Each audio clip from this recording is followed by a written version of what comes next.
नमस्कार. गृहिणींना दररोज उपयोगात येतील अशा भरपूर टिप्स. Tip number 1. शेंगदाणा कूट किंवा खोबऱ्याचे कूट करताना मिक्सरमध्ये जास्त फिरवू नये किंवा गरम असतानाच फिरवू नये, नाहीतर कुटाला तेल सुटून कूट चिकट होते. Tip number 2. तूप जर कच्चे कडले तर तुपाला लवकर वास येऊ लागतो, त्यामुळे लोणी कढवताना तळाची बेरी लाल होईपर्यंत कढवावे. तसेच लोण्यात सैंधव मीठ किंवा विड्याचे पान टाकावे, म्हणजे तूप छान कणीदार तयार होते आणि जास्त दिवस राहिले तरी त्याचा वासही येत नाही. Tip number 3. सॉस घरी बनवत असाल तर सॉस टिकण्यासाठी त्यात सोडियम बेन्झाईट किंवा पोटॅशियम मेटाबायसल्फाईट घालावे.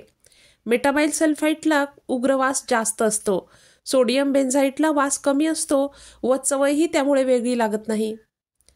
Tip number 4. सॉस बेताचे जाड आणि पूर्ण थंड झाल्यावरच बाटलीत भरून ठेवावे. Tip number 5. पावडरी करण्यापूर्वी मसाले चांगले वाळवून किंवा गरम करून घेतल्यास मसाले बारीक दळले जातात, नाहीतर पावडर चरचरीत राहते. मसाले भाजताना खूप जास्त भाजू नयेत. Tip number 6. कांद्याच्या आवरणावर कधीकधी काळी बुरशी असते. पावसाळ्याच्या दिवसात तर ही काळी बुरशी कांद्यांच्या आवरणावर आतल्या बाजूसुद्धा आढळते. तर ही कांद्यावरील बुरशी वारंवार पोटात गेल्यास कॅन्सरसारखे आजार होऊ शकतात. बाहेरचे किंवा हॉटेलमधले खाणाऱ्यांना हा त्रास होण्याचा धोका जास्त असतो. Tip number 7. शरीरात रोगप्रतिकारक शक्ती वाढवण्यासाठी, त्याचबरोबर शरीरातील वात पित्त संतुलित ठेवायचे असेल तर हा उपाय दररोज करा. अत्यंत उपयुक्त असा हा उपाय सकाळीच करा. त्यासाठी कडुलिंबाची 2 ते 3 पाने घेऊन वाटून घ्या. आता समप्रमाणात गूळ घेऊन त्यात मिक्स करा व याच्या छोट्या छोट्या गोळ्या बनवा. ह्या 2 गोळ्या दररोज सकाळीच खा किंवा कडुलिंबाच्या पानाचा काढा सुद्धा पिऊ शकता. हा काढा बनवताना त्यात कढीपत्त्याची पाने सुद्धा अवश्य घाला. Tip number 8. खोबरेल तेलात बेकिंग सोडा घालून साफ केल्यास अंडरआर्म्स साफ होतात. घामाचा वास सुद्धा येत नाही, तसेच त्यामुळे त्वचा सुद्धा मऊ राहते. Tip number 9. खोबरेल तेलात कॉफी पावडर घालून मिक्स करून लावल्यास चेहऱ्यावरील डार्क सर्कल गायब होतात. Tip number 10. शरीरात वातदोष बिघडला असेल तर बद्धकोष्ठता, सांधेदुखी तसेच त्यामुळे त्वचा कोरडी होणे अशा त्रासांना सामोरे जावे लागते. अशा वेळी गुळाचा पाक करून त्यात सुंठ घालून या मिश्रणाच्या छोट्या गोळ्या बनवून जेवणापूर्वी अर्धा तास 2-2 गोळ्या सकाळ संध्याकाळ खाव्यात. यासाठी गुळाचा पाक करताना गुळ फक्त वितळवून घ्या. तसेच शरीरात पित्त वाढले असेल तर पोटात उष्णता भरपूर होते, वारंवार तोंड येते, ॲसिडिटी होते. अशा वेळी गुळाचा पाक करून किंवा फक्त गुळ वितळवून त्यात हरड पावडर घालून मिक्स करा आणि याच्या छोट्या छोट्या गोळ्या बनवून जेवणानंतर 1 तासाने यातील 2 गोळ्या सकाळ संध्याकाळ घ्या.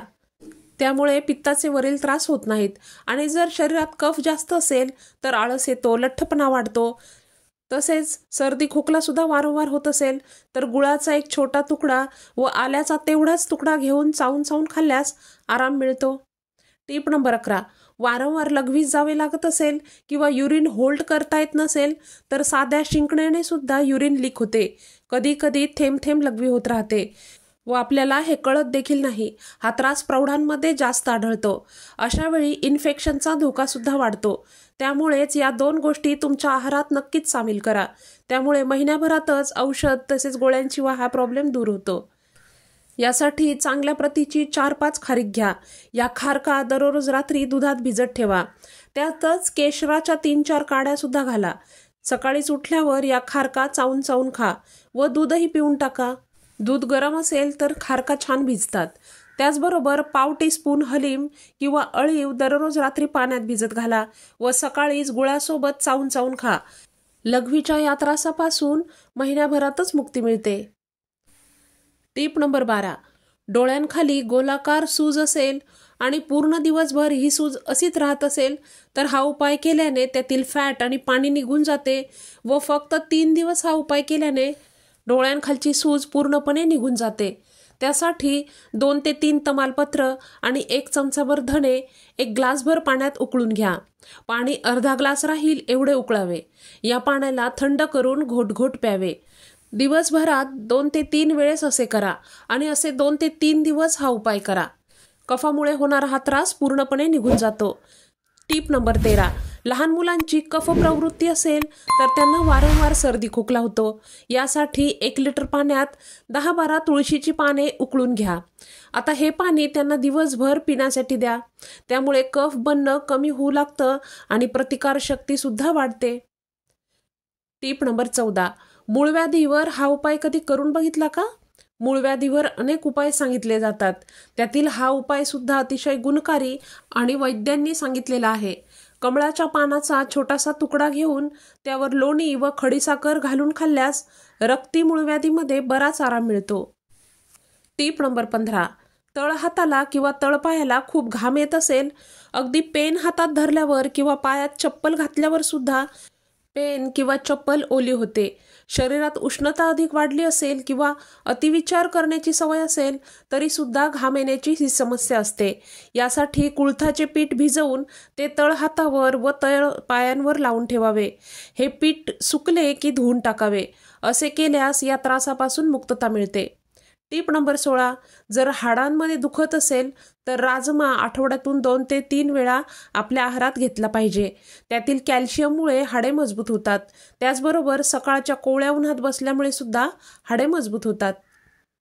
टिप नंबर 17, शरीरातील हिमोग्लोबिन कमी झाले असेल तर औषधांशिवाय त्याची पूर्तता करण्यासाठी 100 ग्रॅम बीटरूट व 100 ग्रॅम गाजर आणि त्यात मनुका किंवा द्राक्ष घालून ज्यूस तयार करा।